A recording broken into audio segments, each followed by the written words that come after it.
खुलुमबाय। बे समाव जोंनि बर' खौरां नायगिरि साफ्रोमखौबो बरायग्रोना लाबाय। नंगौ, धर्म गैयाबा सुबुं माहारिया दावगानाय आरो थांना थानायावहाय गोबां जेंनायाव गोग्लैयो। बेनिखायनो गोदो गोदायनिफ्रायनो गारजा आरो नैबे खेराइखौहाय होनायखौ जोङो नुबोबाय थानाय जादों। दा थिग बे रोखोमनिनो गुबुन गुबुन जायगायाव जेरै लोखि गारजा होनायखौ जोङो नुबोबाय थादों। नै गसाइगाव महकुमानि सिङाव थानाय जियागुरि गामिनि रायजो राजाफोराबो लोखि गारजा होनायखौ नुनो मोननाय जादों। दा बे लोखि गारजाखौ मानि थाखाय होनाय जायो आरो बेखौ होयोब्ला मा मुलाम्फा जायो, बे नैबे लोखि गारजा होनायनि सोमोन्दै जोङो माखासे खोथाखौहाय नैबे जियागुरि गामिनि समाज सिबियारि बिफ्र नार्जारि बिथांनिफ्राय मिथिनो नाजानि फै। खुलुमबाय। खोब गोजोनथाव खोथा। जोंथ' गारजा मानि गारजेन मानि गारजा। जेरै गामिखौ फोसाबनोबा गोदोथ' आरो धोरोमा बुंनो थाङोबा बाथौआनोल'मोन। दा बेनिफ्राय जों गावबाय जेखौ बुंनो थाङा, बेखौ थांबा कन्ट्रभार्सि जानो नागिरो। गारजा होयोबा गाज्रि मोजांखौ गारहरनाय, स्रा जानाय। गारजाजों गारजेनजों सोमोन्दो लानानै जुदि रायजो जायोबा खौसे लाबोनायनिफ्राय लानानै रायजोआव बायदि रोखोम नानान धरम बेरामनिफ्राय दुरदरन्थ खालायनो हानाय सक्तिया बे गारजाजोंनो फैयो। जों मोननै रोखोम होयो। बैसाग मासाव जोंहा गारजाया खिनाय हासुनाय दै आसार गारजा, बे खिनाय हासुनाय जोङो बासानि हरो। दाबो जोङो बेखौ मा होनो, नामा बुहुद दं, गारजा आथ्र' गारजा होनदों। नाथाय बेवहाय जोंना सेमसेमालि गारजा बाथौ थानसालि बियो। अब्लाबो लोखियाथ' थाखायो, लोखि थिसननाय जायो बेनिफ्रायनो। खोब मोजांथार। गारजा होनानै गोदो गोदाय जोंनि बेमार आजार दूर जायोमोन। गोदोथ' डाक्टारफोर गैयामोन, बे अजाफोरनि जाह्रु जुह्रु आरो बेजोंनो जोंहा फोथायनाय दं होननानै दिनैसिमबो जोङो खुलुमबाय थादों, सिबाय थादों। बे सेमसेमालि गारजाया माने खोब माने जोंनि थाखाय माने गोजोनथाव। जों मिथियै समनिफ्रायनो बुजियै समनिफ्रायनो फैबाय थादों आरो बे गारजाया। दा ओंखायनो गारजा होनानै रायजो राजाया माने माबा मोनसे जेरै गोबां रोखोमनि दङ, जेरै हारसाफोरना हारिसाफोरना दिनै दुर्गा माबा माबि, जोंना गारजायानो बर'नि गुजिसिन रायजोनि गारजा आरो गारजेन। जेरै न'खराव गारजेन थिग थायोबा रावबो फांफुं जानो हाया। गारजाखौ जुदि मोजां होयोबा सोरबा सेंग्रायानो जा सिख्लायानो जा बाहेरायाव थांनाय, नाहा थांनाय, मैहा थांनाय, कर्ट कसारि अफिस आदाলত मामला मकद्दमा जेरावखि थाङा बे जै जायो आरोखि। बे रायजोनि मोनसे।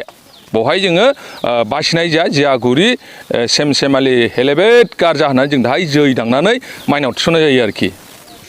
आरो नैबे खोथाखौहाय जोङो गोसोखांनांगोन जे दायो गोबां जायगायावनो नुनो मोनो जे नैबे खेराइ होनायखौबो नुनो मोननाय जायो। बे खेराइनि सोमोन्दैबो मानि थाखाय होनाय जायो फंनैसोबाबो बुंफ्रुना होनो हागोन नामा? थारमाने गारजा आरो खेराइ बेवहाय मोनसे सोंफ्रुनाय जायो, जिहेथु जोंनि गारजा होनाया जादोंना जायाखै, मोदाइफ्रा सन्थस जादोंना जायाखै। गारजाजों आरो खेराइजों सोमोन्दोआ बेनो। जखननाखि दिनै जोंहा बोसोरथाम बार बोसोराव जों खेराइनाय जादों। थांनाय दिनाव जों बोसोरथाम खेराइलांबाय। जोंहा खय बोसोरनि जोङो जुदि दरखार जायोबा प्रयजन जायो, जोंहा खेराइनाय जायो। माबा मोनसे आननन जाबाय, माबा मोनसे होबाबो जोंनाव लोमजागाया साजागाया ओरै हरै जाबाय थाबाय, तखन जोङो खेराइनो बाध्य जायो। खेराइनायाव मोदाइया सल्ल' फाथालि जानानै, जेरै मानो सल्ल' फाथालि होनना बुंदों, 16 खुन्थिया जों गायदों। ओमफ्राय जोङो बेवहाय सोरबाया 18 होनगोन, गारजा 18 गारजा होनगोन, सान्थि 18 सान्थि, दुवारि 18 दुवारि, खावन 18 खावन। दा थिग बेखौ लाबोयोबा जोङो गासिबो मोनजोबनानै आइ आफा देब देबि देबागना जायहा जेखौ जानांगौ जायै लोङै बुंबाय जे उमुगमोन फिसाफोर बियो ओरै जाबाय, उमुगमोन ओरै जाबाय होननानै देव दखनफ्रा दौदिनाव गोरसि खांनानै सारि सारि लारि लारि जाखांबाय नालाय लोंखांबाय नालाय नोंसोरना ओरैमोन ओरैनिफ्राय दिनैनिफ्राय ओरै जाबाय होननानै जों बेखौ मिथिनो मोनो। खेराइजों आरो गारजाजों सोमोन्दो दङ, माने बहुद रिलेटिभ आरोखि बियो। बेनिखायनो खेराइयाबो जोंनि थाखाय बिराद प्रयजन। जायखौ जेरै डाक्टारा थैयाव नायो बेरामखौ, जोङो गोदोथ' डाक्टारबो गैया, बे अजानि माबाजोंनोसो नायबाय थायोमोन। दा ओंखायनो जोंना बे बिसारनि गेजेरजों इसोरफ्रा ओरलोंगिखांनानै मा जादों मा जाया, रायजोनि बबे खनाव सोर गथ'आ मा जादोंमोन, मा मावब्र'दों, बेफोरखौ बे खेराइनि दारै जों मिथिनो मोनो आरो। मोनदों बे सेमसेमालि गारजायावहाय मा मोदायनो बावनानै होनाय जायो, बेनि सोमोन्दै फोरमायना होनो हागोन नामा? बेखौथ' जों बानायनाय नङा। गोदो गोदाय परम्परानिफ्रायनो आबै आबौमोन बानायनानै फैखानाय बा होबोखानाय, बे नितिखौ जों गारनोबो हाया। माखौबा एसे सोलायदोंब्ला बे जे जायगायाव बोरमा नांगौ जों फारौ होनो हायो। जेरै जोङो बेबादि एसे उल्थां फाल्थांल' होनो हायो। नाथाय बेनो बे फैबाय थादों आरो बुलि प्रथाजोंनो होनाय जादों।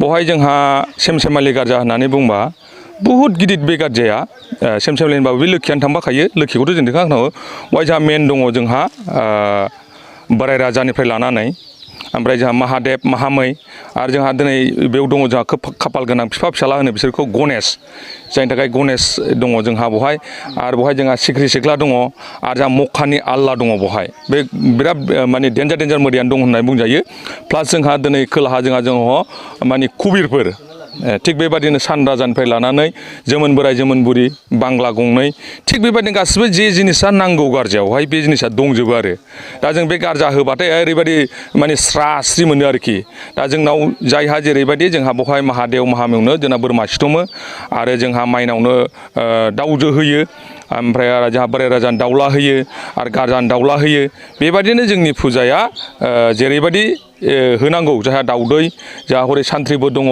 बे सान्थ्रिफोरनो सान राजानिफ्राय हरै जोंहा दाउदै आरो खखा जेरैहाय माने इस्कुरि बिस्कुरि सायाकुबिर मायाकुबिर बेनो सानाय सुनाय इजबान बिसबान हागनि मुतिनि ओरैबायदि सक्तिशालि बे मोदायफ्रा आरो बेनो गासिबो गाज्रि मोजांखौ लाखियो आरो हगार हरो खोब मोजां नैबे सेमसिमालि गारजा आरो खेराइ फुजा फोरबो बेखौ मानि थाखाय होनाय जायो नैबे जियागुरि गामिनि समाज सिबियारि बिप्र नार्जारिनिफ्राय मिथिनो मोनबाय आरो दायो जोङो सासे सुबुंनिफ्राय नैबे जियागुरि गामिनि गाहाय सासे गागि बेनिफ्राय जोङो मिथिनो नाजाबावगोन जे नैबे जियागुरि गामिनि सेमसिमालि गारजाया बेसे गोबाव जाखो बेसे गोबावनिफ्राय होबोनाय जाखो नैबेखौ जोङो दा मिथिनो नाजानो बिथांनिफ्राय आंनि जादों ससांगाव बसुमतारी आङो दासिमबो बे गारजाखौ मिथिगौ गोदो गोदाय आफानि आबौनिफ्राय बिबौ बिसिमनिफ्राय होबोगासिनो दं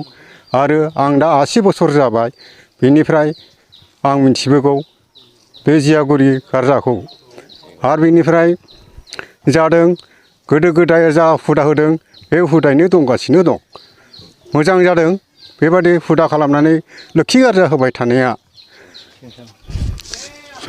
सेमसिमालि गारजाखौ आं बेवहायनो बिसिमल' नुदों आरो दा आंनि बैसोआ दा 80 बोसोर जाबाय नैबे प्रसाद बावनानै खुलुमनाय जायो बेखौथ' अबेबा 9 फाथालि होयो अबेबा 7 फाथालि होयो अबेबा 6, 7, 8 फाथालि गाहाम होलाङो 3 फाथालिबो दङ बेखौथ' आं दा दौरि नङा आं बेखौ बुंजोबनोबो हाया आं दा माने गामिनि माबा लखिरियासो जाबाय आं गोदो गोदाय जा हुदा दङ बे हुदाखौल' आं मिथिगौ